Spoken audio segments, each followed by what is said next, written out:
Ma'am ऐसा भी है कि जो लोग वेजिटेरियन डाइट पे होते हैं, क्या उनमें प्रोटीन बहुत ज्यादा कम मात्रा में शरीर में हो जाता है? नहीं, ये this is the biggest myth I would like to tell you. बिल्कुल बिल्कुल है।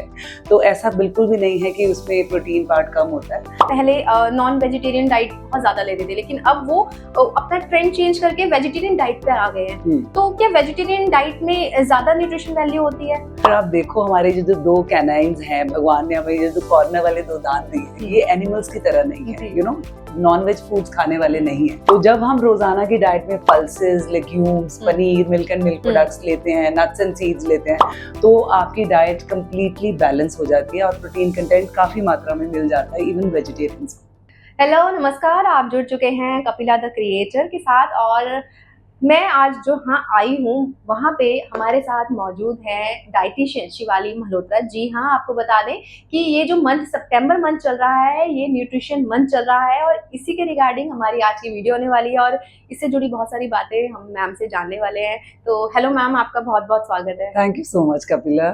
मैम, जैसे कि मैंने स्टार्टिंग में बता ही दिया है कि न्यूट्रिशन जो है पूरा मंथ चल रहा है, तो एक न्यूट्रिशन हमारे माइंड में जब वो वर्ड आता है, तो अगर हम उसे डिस्क्राइब करें तो हम लोगों को कैसे समझा सकते हैं कि एक्चुअल में न्यूट्रिशन क्या होता है? देखो कपिला, जो भी हम खाते हैं, बेसिकली जो फूड खाते हैं, फूड गिव्स अस न्यूट्रिशन। तो फूड्स में जो न्यूट्रिएंट्स होते हैं, जैसे कि carbohydrates, fats, proteins, minerals, vitamins, तो ये सब मिलकर जो हमें पौष्टिक तत्व देते हैं, उसको हम बोलते हैं न्यूट्रिशन। तो न्यूट्रिशन गिव्स अस एनर्जी, और एनर्जी के बिना हम काम नहीं कर सकते, ठीक है। तो इसलिए nutrition plays a very important role, not only in our physical health but also in our mental and emotional health. जी जी, हम देखा जाता है जैसे कि आजकल लोग पहले नॉन वेजिटेरियन डाइट बहुत ज्यादा लेते थे, लेकिन अब वो अपना ट्रेंड चेंज करके वेजिटेरियन डाइट पे आ गए हैं। तो क्या वेजिटेरियन डाइट में ज्यादा न्यूट्रिशन वैल्यू होती है? See, if you ask my personal opinion, मेरे को लगता है कि human bodies are made to be vegetarian. देखो, अगर आप देखो, हमारे जो दो कैनाइन्स हैं, भगवान ने हमें जो कॉर्नर वाले दो दांत दिए हैं, ये एनिमल्स की तरह नहीं है, you know, non veg foods खाने वाले नहीं है। So basically we are made to be vegetarian, but yes, people are enjoying non vegetarian foods only also.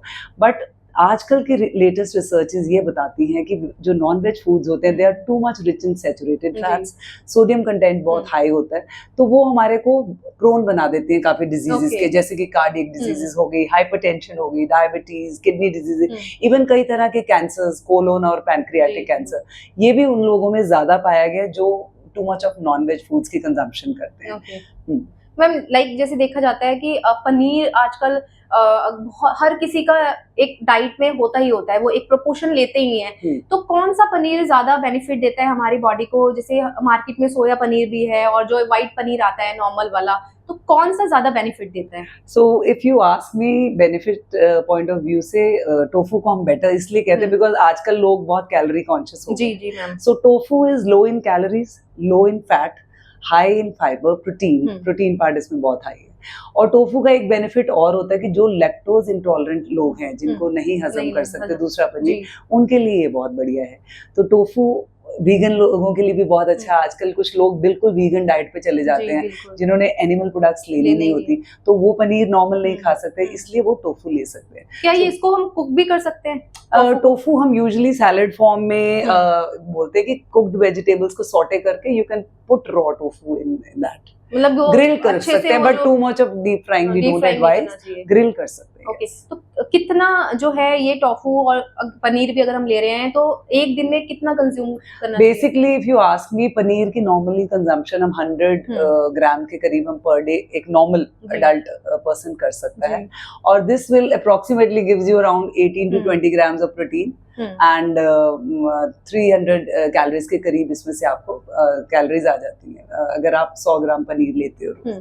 Ma'am, ऐसा भी है कि जो लोग वेजिटेरियन डाइट पे होते हैं, क्या उनमें प्रोटीन बहुत ज्यादा कम मात्रा में शरीर में हो जाता है? नहीं, ये this is the biggest myth I would like to tell you. बिल्कुल बिल्कुल, I myself I am vegetarian you know person, no doubt मेरी फैमिली में कुछ नॉन वेजिटेरियंस भी हैं, बट मुझे लगता है कि हमारी वेजिटेरियन डाइट अपने आप में पूर्ण है, कंप्लीट है। तो ऐसा बिल्कुल भी नहीं है कि उसमें प्रोटीन पार्ट कम होता है। तो जब हम रोजाना की डाइट में pulses, legumes, paneer, milk and milk products लेते हैं, नट्स एंड सीड्स लेते हैं, तो आपकी डाइट डाइट कंप्लीटली बैलेंस हो जाती है और प्रोटीन कंटेंट काफी मात्रा में मिल जाता है इवन वेजिटेरियंस को। नॉन वेजिटेरियन से वेजिटेरियन डाइट में हम जब शिफ्ट होते हैं तो वो उसमें लाइक कितनी न्यूट्रिशन वैल्यू हमें मिलती है फिर?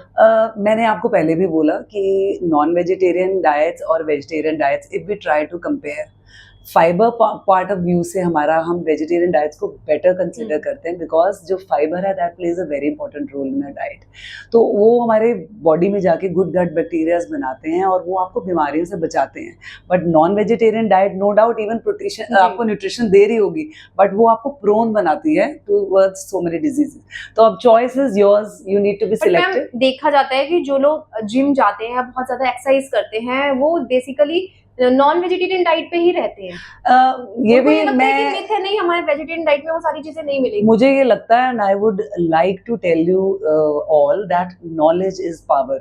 तो मुझे लगता है कहीं ना कहीं ये इग्नोरेंस की वजह से वो लोग ऐसा कर रहे हैं। So people need to know. आजकल most of the time generation Google पे सर्च करती है, तो एक सर्च मार के देखिए और आपको पता लग जाएगा कि इवन वेजिटेरियन डाइट्स पे, even after your gyms and all, you know, हमारा सत्तू बड़ा हाई प्रोटीन है, tofu is the richest vegetarian source of protein. तो आप ऐसा कुछ नहीं है कि भी नॉन वेज खाएंगे तभी आप मसल बिल्डअप कर सकते हैं आफ्टर योर वर्कआउट्स। बट ये हो जाता है कि भी हाँ, इवन जो वर्कआउट्स करके आते हैं जब आप विग्रस वर्कआउट के बाद, जिनको मसल बिल्डअप करना होता है, so paneer has got a special mineral, इसमें पोटेशियम होता है, तो वो आपके क्रैम्प्स को भी ब्रेक करने में हेल्प करता है। So you this is just a myth कि आप सिर्फ नॉन-वेज फूड्स लेके ही अपना हाई प्रोटीन डाइट ले सकते हैं और मसल बिल्ड कर सकते हैं। Even vegetarian sources are equally nutritious. Ma'am आपने सत्तू की बात करी, तो क्या इस मौसम में ले सकते हैं? Definitely we are giving, provided आपने अच्छे से स्टोर किया है, बिकॉज आजकल थोड़े रेनी डेज हैं, अगर डैम्प नहीं है और आप अच्छे से स्टोरेज किया हो तो sattu we do allow even in shakes, even as such you can consume और sprinkle on your salads and boiled saute veggies. You know, आजकल वैरायटी वे में आप इसको यूज कर सकते हैं। It's a very good source of vegetarian, मतलब शेक के रूप में भी ले सकते हैं। हाँ, बहुत सारे स्मूदीज में we do advise to you know add on sattu, especially those who are looking for high कितना proportion लेना जरूरी है? It depends upon the requirement. If you are adding other also, like अगर आप उसमें dry fruits भी डाल रहे हो, nuts भी डाल रहे हो, तो बैलेंस करने के लिए आप 30 ग्राम 50 ग्राम एज का भी है इसमें कुछ? 101%. You know, no single diet is suitable for everyone. So everybody is different and everybody's requirements अलग होती हैं, तो we need to be conscious about that thing. Ma'am आजकल लोगों के बीच में एक बहुत ज्यादा डाइट चल रही है, अमीनो एसिड डाइट। तो वो हमारे दर्शकों को बताएं कि वो एक्चुअल में क्या है? चलो, वैसे तो मैं अमीनो एसिड डाइट तो अलग तरह की डाइट होगी, बट बेसिकली मैं I am my self being a dietitian in this field for the last more than 2 decades. I feel कोई भी फैट डाइट जो होती है ना, वो यू नीड टू अवॉइड। हमारी सदियों से पुरानी जो बैलेंस डाइट चली आ रही है उस पर फोकस रखना चाहिए। So amino acid diet basically diet होती है ऐसी डाइट जिसमें all the essential 9 amino acids जो हमारी बॉडी सिंथेसाइज नहीं कर सकती, तो वो इस डाइट में यू नो प्रेजेंट होते हैं, जैसे ल्यूसीन, आइसोल्यूसिन, मिथायोनिन, फिनाइलएलेनिन। तो ये हमारे बॉडी में जो नहीं प्रोड्यूस होते, तो ये अमीनो एसिड सारे प्रेजेंट होते हैं। तो ये अगर आपने लेनी है तो बेसिकली आपकी डाइट रिच होगी किनवा में, डेयरी प्रोडक्ट्स में, फिश में, मीट्स में। तो इस तरह की ये डाइट होती है। बट इसको हम अपने आप ही ले सकते हैं या हमें डाइटिशियन के पास जाने की जरूरत है? सी, मुझे तो ये लगता है कि भी देखो, अगर आप एक्सरसाइज भी जब भी कोई कर रहे होते हो, आप कहते हो ना जब घर में आप एक्सरसाइज अपने ओन पे कर रहे हो, तो it's always good to you know do under supervision. तो सिमिलरली डाइट भी जब आप फॉलो कर रहे हो, specially the fat diets, you know they are from their name it is clear कि ये टेम्पररी पीरियड के लिए आप फॉलो करते हो। तो कई बार कुछ डेफिशिएंसीज आ जाती हैं, because we as a body, human body, we need you know balanced diet. तो सभी न्यूट्रिएंट्स का बैलेंस में होना जरूरी है कि सिर्फ प्रोटीन बढ़ा दो, कार्ब्स कम कर दो, फैट कम कर दो, तो इस तरह से नहीं, बिकॉज प्रोपोर्शन हिल जाती है बॉडी की। So if you really want to have a healthy body and long life, have everything in balance. बिल्कुल होना चाहिए। मैम ड्राई फ्रूट की अगर हम जानने की कोशिश करें तो ड्राई फ्रूट्स को इस मौसम में लेना कितना सही है, और उसको अगर हम सोक करके लेते हैं ज्यादा बेटर है या बिना सोक करे? ड्राई फ्रूट्स यस डेफिनेटली, अगर आपके लोकली ग्रोन हैं तो आप through out the year consume कर सकते हैं, एंड बिकॉज ये बहुत अच्छे सोर्स होते हैं, हमारे को प्रोटीन मिलता है, फाइबर, ओमेगा 3, विटामिन ई और एंटीऑक्सीडेंट्स मिलते हैं हमें इनसे, और डेफिनेटली इनको सोक फॉर्म में हम ज़्यादा प्रेफर करते हैं, बिकॉज जब हम सोक करते हैं एक तो इसकी न्यूट्रिशन एब्जॉर्प्शन बढ़ जाती है, और सेकेंडली इनकी जो बायो अवेलेबिलिटी है वो भी बढ़ती है, बिकॉज हमारे नट्स और सीड्स के ऊपर एक एंटी न्यूट्रिएंट लेयर होती है, चढ़ी होती है, जैसे फाइटिक एसिड्स होते हैं, टैनिन्स होते हैं, कुछ आपके एंजाइम इनहिबिटर्स होते हैं, तो ये उनको वॉश ऑफ कर देती है, and as a result bioavailability of nutrients present in the nuts and seeds वो बढ़ जाती है, तो हम जो खाएंगे तो वो अच्छे से न्यूट्रिशन हमें मिलेगी। मैम फैट लॉस में जो ये जर्नी को फॉलो कर रहे होते हैं फैट लॉस के लिए, तो उसमें भी ये नट्स जो हैं काम करते हैं वेट लॉस को? 101%. If you want to have a good weight loss जो long पीरियड के लिए लास्ट भी करे, तो आपकी diet during weight loss process भी बैलेंस होनी जरूरी है। तो हेल्दी फैट्स, हेल्दी प्रोटीन्स और हेल्दी कार्ब्स, इनका combination along with good fibre and water content gives you a very good weight loss and long lasting results. Exactly ma'am, जैसे आपने कहा कि आप पिछले 20 सालों से ये डाइटिशियन हैं और लोगों की डाइट भी प्लान कर रही हैं, तो क्या आपके पास जो क्लाइंट्स आते हैं वो अच्छे से समझ पाते हैं आजकल की डाइट में? मेन हम कोशिश ये करते हैं कि कार्बोहाइड्रेट्स, तो कार्बोहाइड्रेट्स का कितना रोल रहता है, और क्या क्लाइंट्स को वो चीजें समझ आती हैं और फॉलो कर पाते हैं अच्छे से? ये बड़ा अच्छा क्वेश्चन आपने कपिला किया, बिकॉज हालांकि सर्च करके ही हमारे पास आते हैं, आजकल मीडिया ने इतनी पार सबको दे दी है, everybody comes with a prepare mind, but ये मुझे दुख होता है जान के कि most of the people feel कि कार्ब्स आर बैड, है ना? So not all carbs are bad, I would like to say. They need to know कि कार्बोहाइड्रेट्स हमारी डाइट के बड़ा मेजर पोर्शन फॉर्म करते हैं, but yes you need to be selective. Complex carbs की तरफ जाइए जो इसमें फाइबर रिच होता है, फाइबर ज्यादा होता है, और नेचुरल उसमें जो कंटेंट्स होते हैं, न्यूट्रिएंट्स होते हैं, उनको डिस्टर्ब नहीं करते, प्रोसेस्ड नहीं होते वो। सो होल ग्रेन्स हो गए, आपके व्हीट हो गए, ओट्स हो गए, है ना, मिलेट्स हो गए, तो ये इनमें आप ये कॉम्प्लेक्स कार्ब्स हैं, ये आपकी बॉडी को रिच एनरिच ही करेंगे रादर देन कि आपको नुकसान करें। But yes definitely refined carbs को a big no, because refined carbs, too many of refined carbs, that really is making you prone to all the lifestyle diseases जो आजकल common हो रही है। प्रपोर्शन मन में होता है डाइट में, अगर हम कार्ब्स को लेते हैं, ऐड ऑन करते हैं तो? हाँ बेसिकली, बिकॉज मुझे ये लगता है कि कम्प्लीटली कोई भी चीज आपको छोड़नी नहीं चाहिए, है ना? कई बार ये हो जाता है, कुछ लोग कहते हैं कि अभी मैं कार्ब्स छोड़ रही हूँ, अभी मैं प्रोटीन, तो मुझे लगता है कि this human body is very precious और हमें इसके साथ खिलवाड़ नहीं करना चाहिए, है ना? सो इसके बारे में जानिए, अपनी एज, अपनी टाइप ऑफ एक्टिविटी के अकॉर्डिंगली आप देखिए कि आपकी क्या कैलोरी रिक्वायरमेंट है, कितने न्यूट्रिएंट्स आपकी बॉडी को जरूरत है, उसके अकॉर्डिंगली आप कंज्यूम करिए। किसी को भी देखकर, कोई भी नेट पे सर्च करके फैट डाइट को एज सच अब शुरू मत कर दीजिए। आई थिंक गाइडेंस जरूरी है फ्रॉम द एक्सपर्ट। मैम लेकिन ये भी देखा जा रहा है कि जो काफी सारे लोग ऐसे हैं जो वीट है, आटे की, गेहूं के आटे की रोटी है, उसे छोड़ के वो सिर्फ मिलेट्स पे ही फोकस कर रहे हैं, तो क्या गेहूं का आटा खराब है और मिलेट्स के ज्यादा बेनिफिट दे रहे हैं? कपिला, आजकल जैसे मैंने आपको बताया, media is playing a role again, I would से।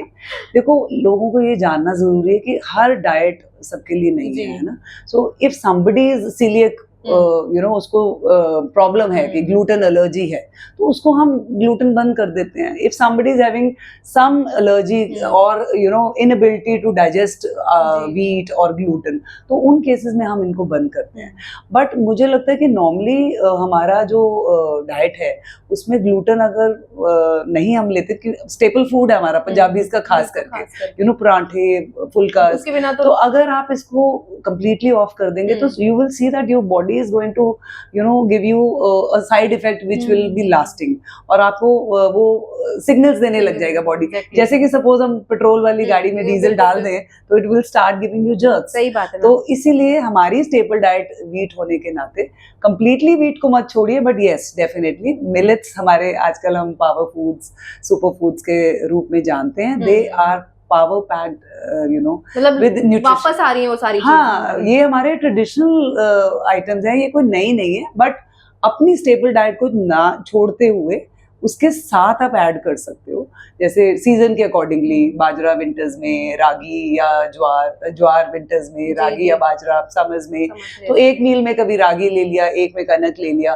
तो I don't think so completely you should be away of, regular इसको ले सकते हैं। हाँ, यू कैन टेक, बट हमारे ना पंजाब में कंजम्पशन बहुत ज्यादा है। जब हमारे पास कोई आता था शुरू में, रिकॉल जब आप लेते थे 3-3 चपाती, 4-6 चपाती, सो वो ओवर बर्डनिंग जो हो रही थी, हाँ, वो ज्यादा जो हम इंटेक ले रहे थे उस, और लाइफस्टाइल हमारा सेडेंटरी हो गया, तो वो हमें बीमारियों की तरफ धकेल रहा था। तो we have to decrease the amount of wheat and balance it with other millets. बिल्कुल मैम, मिलेट्स जैसे आपने कहा है कि एक बैलेंस करके ही चलना चाहिए, बट क्या जितने भी मिलेट्स हैं उनको एक साथ मिक्स करके खा सकते हैं? नहीं, कोई भी, मुझे लगता है कि जैसे हम अगर आटा बोलते हैं कि मिक्स्ड आटा ले लो, तो अगर हम नॉर्मल चपाती को भी एनरिच करना है तो व्हीट के साथ ज्यादा से ज्यादा एक चीज और मिला लो, चने का आटा, गेहूं हो गया, या ओट्स और चने का आटा हो जाए, तो ज्यादा से ज्यादा आई थिंक 2 और 3 एट द मोस्ट आप मिक्स कर सकते हैं, but too many of flours together, फिर सबको मिला के फिर किसी एक का भी फायदा नहीं। हाँ, बिकॉज मुझे ये लगता है कि आप ऐसा कर सकते हो कि 2 दिन मैंने हफ्ते में कनक और चने की आटा की रोटी ले ली, 2 दिन मैंने रागी और ओट्स मिक्स करके ले लिए,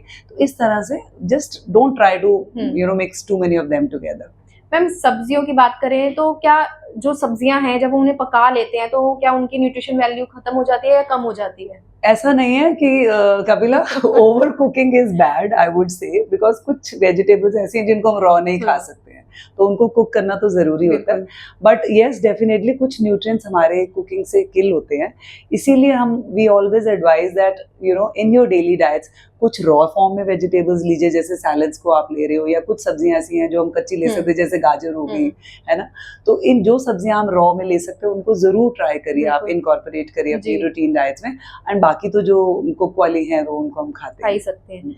मैम, फाइबर जो होता है आजकल लोगों को ये लगता है कि फाइबर अगर हम नहीं इंटेक कर रहे हैं तो कुछ प्रॉब्लम्स, इश्यूज हो जाएंगी, क्या वो भी अपनी न्यूट्रिशन वैल्यू रखता है fibre? I think if you ask me, मुझे लगता है कि मोस्ट इम्पॉर्टेंट न्यूट्रिएंट जो आज की हमारी डाइट में है तो वो फाइबर है। Fibre it helps you in developing good gut bacteria हमारे स्टमक में जाके, और आपने सुना ही है कि सारी फिजिकल बीमारियां जो होती हैं वो पेट से होकर निकलती हैं। तो अगर हमारा गट स्ट्रांग है, हमारा स्टमक स्ट्रांग है, और तो हमारा बॉडी भी स्ट्रांग रहेगी, फिजिकली भी, even mentally will be surprise. जो आजकल केसेस है डिप्रेशन, एंजाइटी और ये मेंटल इश्यूज जो चल रहे हैं, इनमें भी हम फॉल देखते हैं कि if you are consuming a good balanced diet, और फाइबर उसमें बहुत इंपॉर्टेंट रोल प्ले करता है, बिकॉज गुड गट बैक्टीरिया आपके मिलियंस ऑफ नंबर्स में मल्टीप्लाई हो जाते हैं if your diet is fibre rich. So try to incorporate lots and lots of seasonal fruits and salad vegetables in your daily diet. मतलब हमारी diet अच्छी है तो हमारा तन भी अच्छा और हमारा मन भी अच्छा, और मेंटली हम ज्यादा स्ट्रांग होते चले जाते हैं। बिल्कुल, डेफिनेटली। मैम, हमारे दर्शकों के लिए ये जो मंथ चल रहा है, इसी लेके आप क्या मैसेज देना चाहोगे? मुझे लगता है कि हमारी तो कोशिश होती है कि हम सारा साल ही मैक्सिमम लोगों को अवेयर करा सके कि न्यूट्रिशन का क्या रोल है हमारी डाइट में। But I would like to tell you, specially during this month, कि ये बॉडी बड़ी प्रेशियस गिफ्ट है भगवान ने आपको दी है, and it is irreplaceable real estate है, आपकी मोस्ट एक्सपेंसिव रियल एस्टेट है। इसको वैल्यू करो। हम नो डाउट सब आजकल भागा दौड़ी की लाइफ जी रहे हैं, बट वैल्यू इसको ये करनी है आपने कि try to be conscious whatever you are eating. और यस, 80-20% की रेशो में आप रखिए कि मेरे को 5 days अ वीक अपना रूटीन होममेड डाइट्स खानी है, healthy diets, and 2 days I can enjoy my favourite foods. So that balance if you will create, you will be able to enjoy your life and healthy भी रहेंगे, fit भी रहेंगे। Cheat day भी कर सकते हैं। हाँ, डेफिनेटली। मैम, हमसे बात करने के लिए बहुत बहुत शुक्रिया। Thank you so much Kapila. तो ये थे मेरे साथ डाइटिशियन शिवाली मल्होत्रा, जिन्होंने न्यूट्रिशन को लेके काफी सारी चीजें बताई। आई होप कि आपको आपके बहुत सारे सवालों के जवाब मिल गए होंगे। तो इस तरह के और भी अपडेट्स के लिए आप बने रहें कपिला द क्रिएटर के साथ। नमस्कार।